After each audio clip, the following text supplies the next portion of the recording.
Hello, and welcome to Your Worst Nightmare, another RPG actual play podcast. Solotude, a journaling RPG podcast, is just me in a room, not to brag, with a journal, a solo RPG, and some damn good coffee. I play to see what happens in the story, write in my fictional journal, and you get to hang out next to me, by the fire. I don't have a fireplace, I just light a fire on the floor. This episode is a dramatic journal entry for the prompts we got to in the previous episode. Some things might have changed a little bit from the decisions made in the episode, since I've had a bit of time to collect my thoughts and write stuff down. My name is Auri. Welcome. I hope you enjoy our time together. This is Solotude. We do what in the shadows?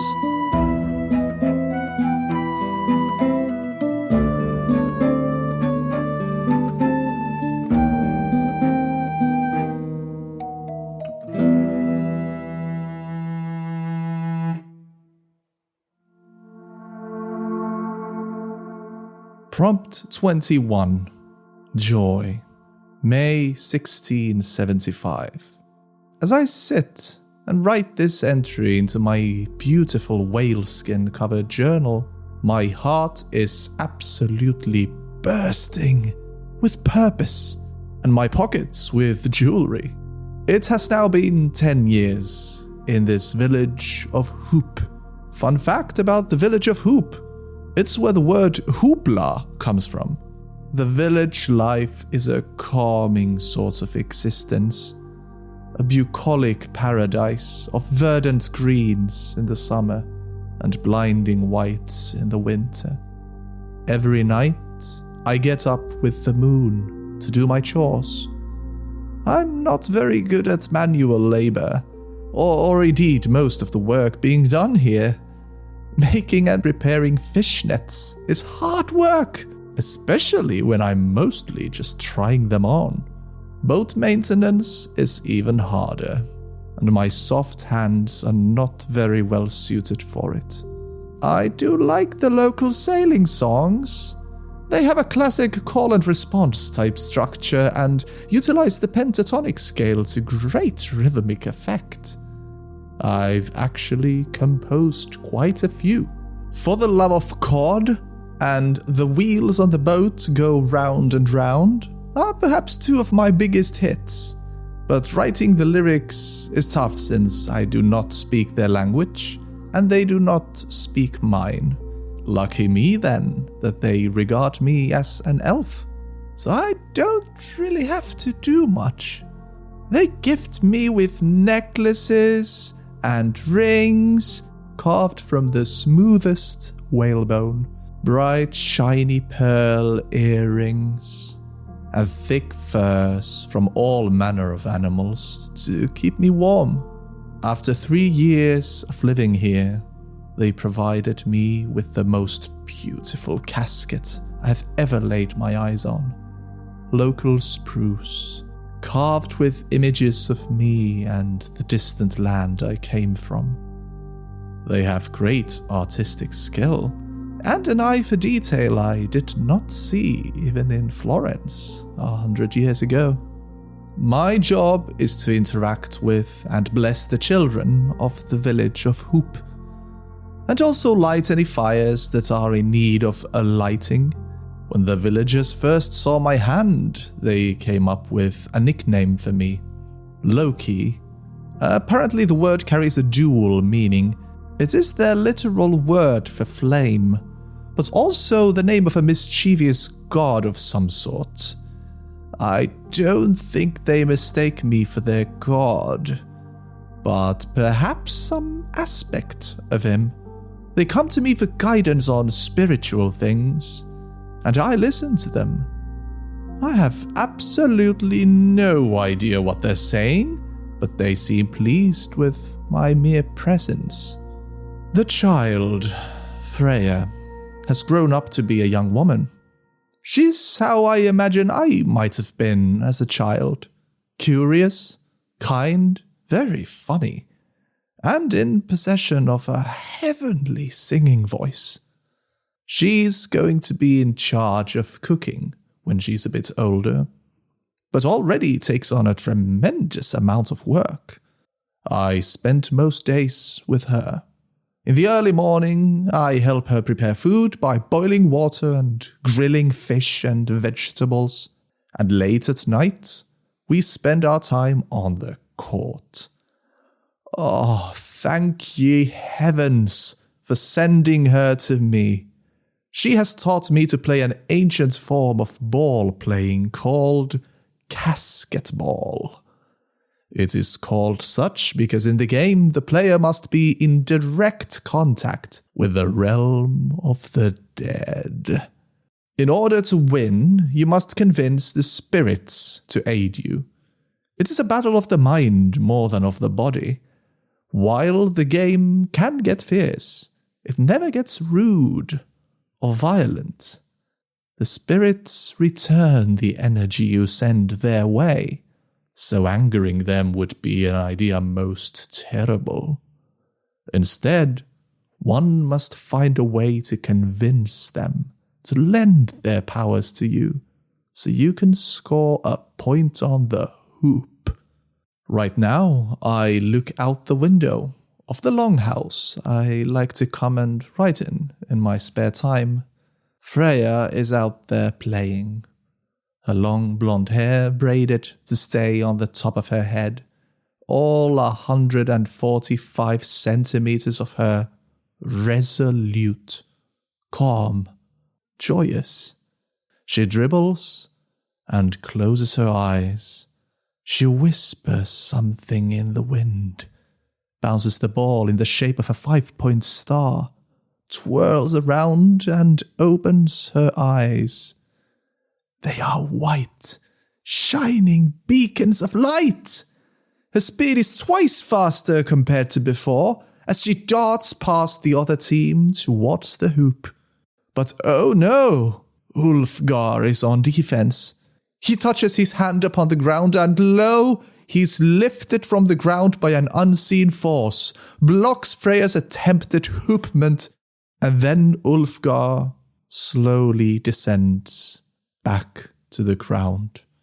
I wince, for my body prepares for foul language and corporal punishment for an offense badly planned. Instead, they laugh, hug, and have another go. This is the way of nature. Nature is never in opposition to itself. The hunter does not have to be an unnatural. I have but a few memories left of my early days as an athlete. I recall taking balls to the face used to wear me out. My opponents and teammates were constantly angry, tense, and even violent. I adapted and learned to play like them, learned to play like him. I can't believe I'm saying this, but losing my holy ball skills was a blessing. It is an angry art, created by a vile monster to maim and dominate others. I have learned a new, softer way, not to dominate, but to control others. Now taking balls to the face is pure bliss. When the other team scores a point, mine own team applauds and congratulates them for their achievement.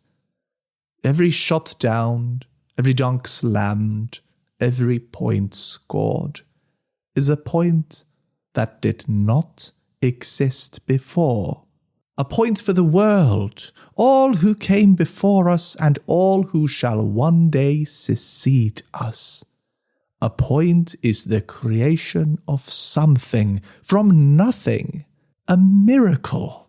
There is no opposition, no hardness to be found in casketball. There are only the 3 holy tenets. 1.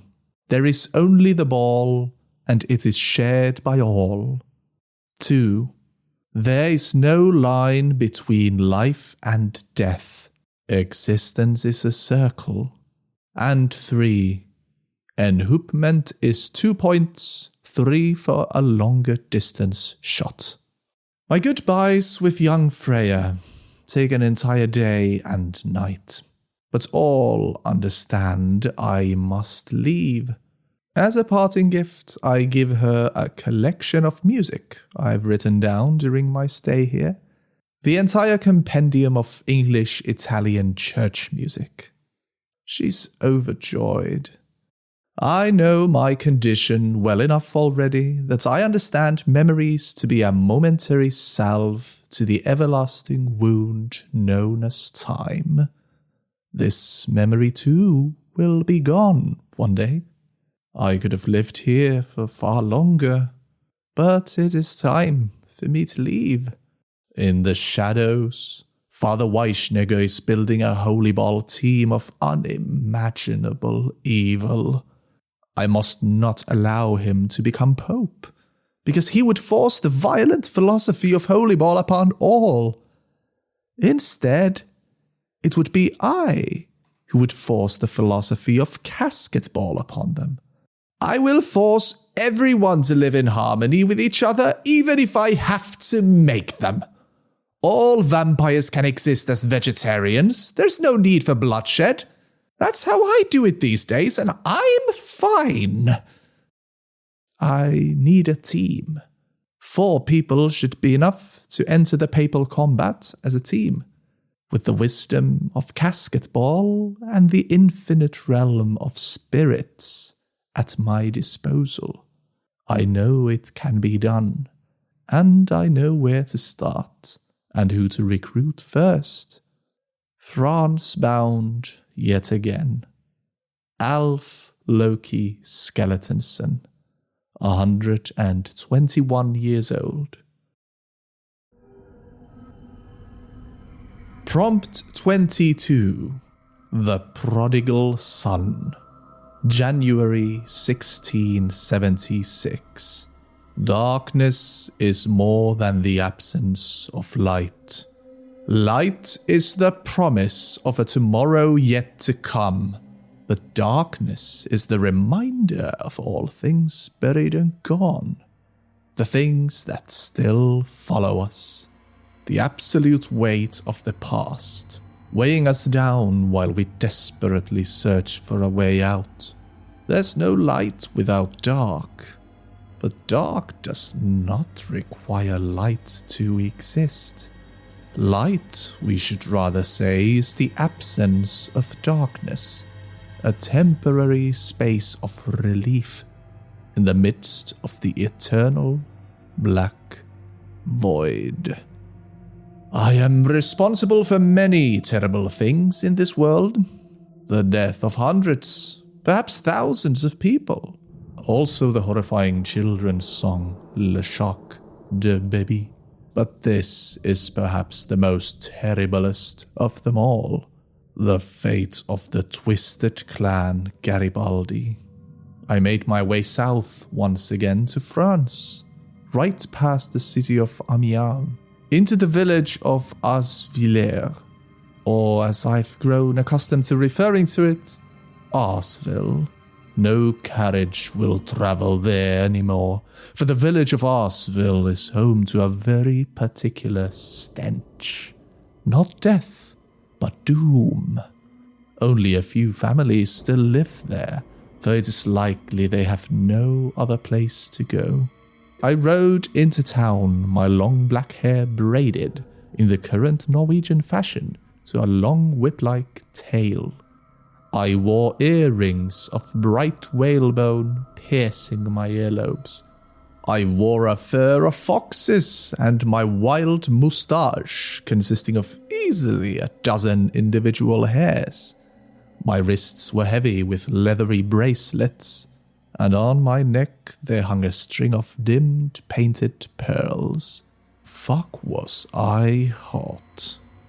I rode to the farmhouse I had last been to 75 years, a lifetime ago. The few villagers I saw working the fields turned to look away. They knew who I was. Dreary, drab people with swollen red faces and ill-fitting coats. I was here to pick up something that belonged to me. For a moment, I entertained the thought of eating a few of them. They'd hardly be missed. But I had been a vegetarian for 20 years, and I planned to stay that way. No more feeding on humans for me. No more succulent, invigorating human flesh and blood to bite, lick, drain. I pulled the trapdoor open, and the funk of nigh a century rushed howling past me.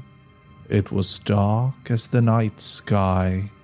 I descended the rust-eaten iron ladder into the caverns where I had once left my childhood mate.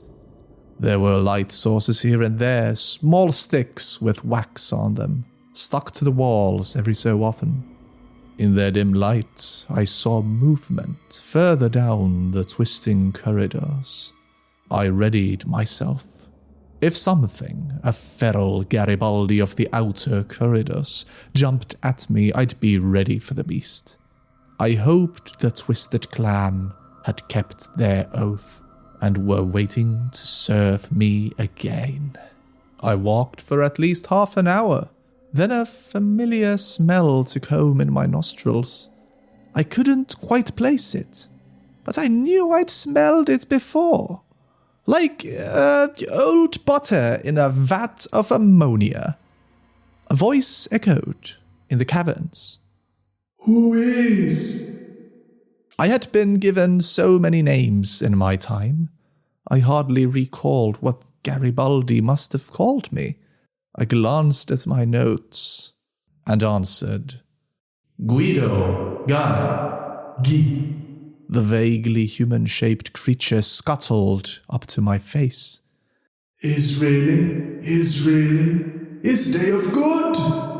I took a step back as soon as I saw it with my own eyes. What horrors might a man's deepest nightmares conjure, and still could not compare to the terrible humanoid crouched in front of me.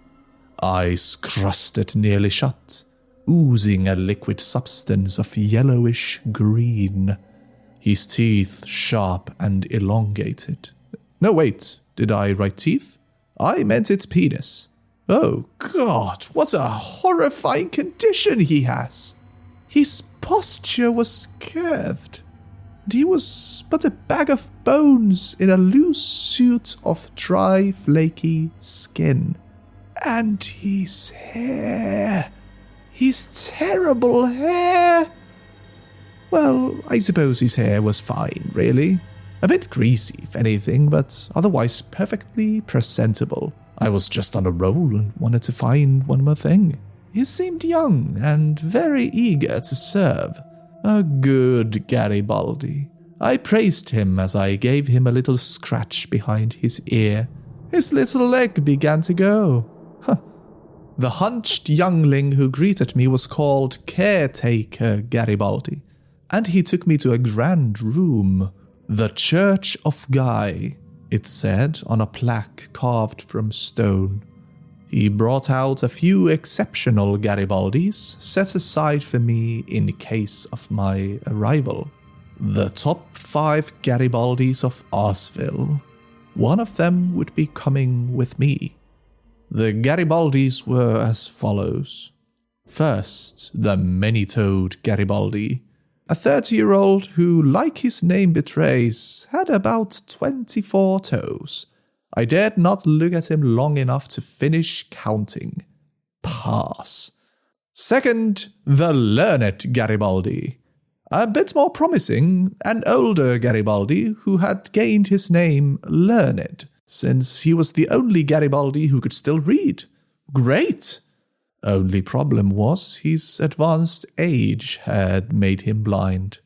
Again, pass. Third, I was presented with a mountainous apparition. Gargantuan Garibaldi. Again, a bit more promising. He had a physique to rival those of the Golds Brotherhoods. A real beefcake. But as we discussed his training regimen, I could hear the constant popping of blood vessels all over his body. He was not a natty, he was an artifici. He'd be dead before summer. No thank you. Hard pass. Then came Garibaldette. She was perfect. Had an athletic build. She spoke, not eloquently, but clearly. Dear me, she even made eye contact. I had made my decision. She would make a glorious addition to my Holy Ball team. I was pleased. When I said all this to her, her face scrunched up like a rabbit in the jaws of a large wolf. What kind of an idiot would leave here? This place is the best. I could force her to leave, but that's not a great image to cultivate in front of the entire Garibaldi kind. I thought, let's see the 5th Garibaldi then. What's the harm in that? But no one came in. Caretaker Garibaldi informed me the 5th one had been there the whole time. What? He was the 5th. Caretaker Garibaldi. He said to me, "Me best Garibaldi. Me know the history. Me know all about Garibaldi kind." It sounded useful. So you are able to speak with past Garibaldis?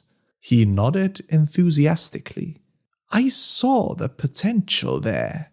He might be very receptive of casket ball rituals to contact the spirits.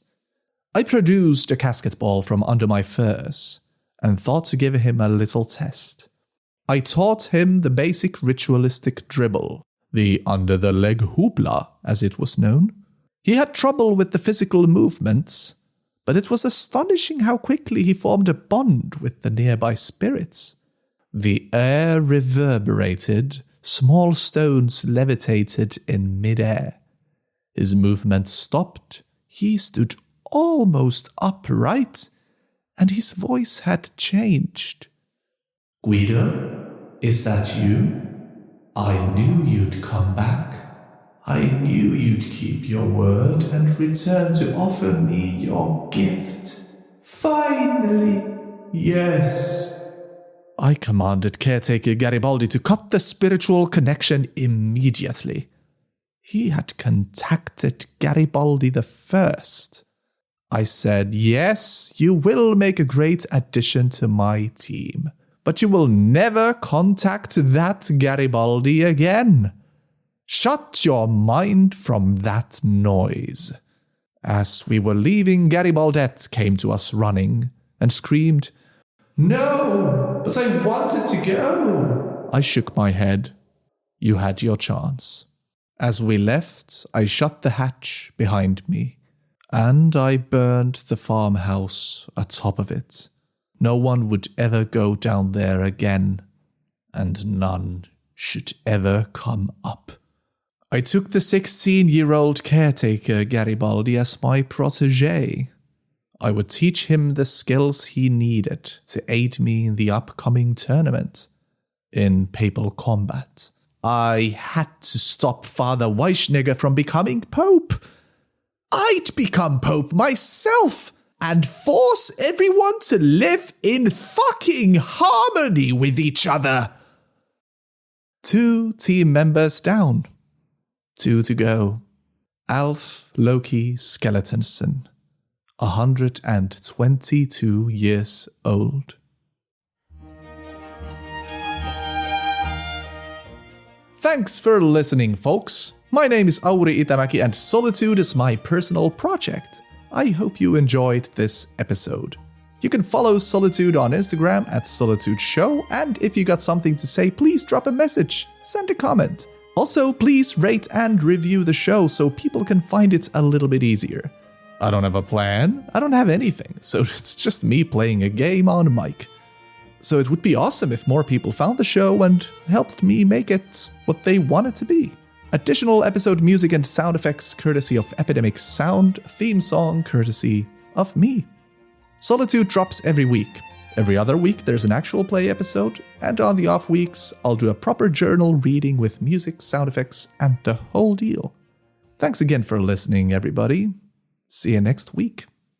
Bye!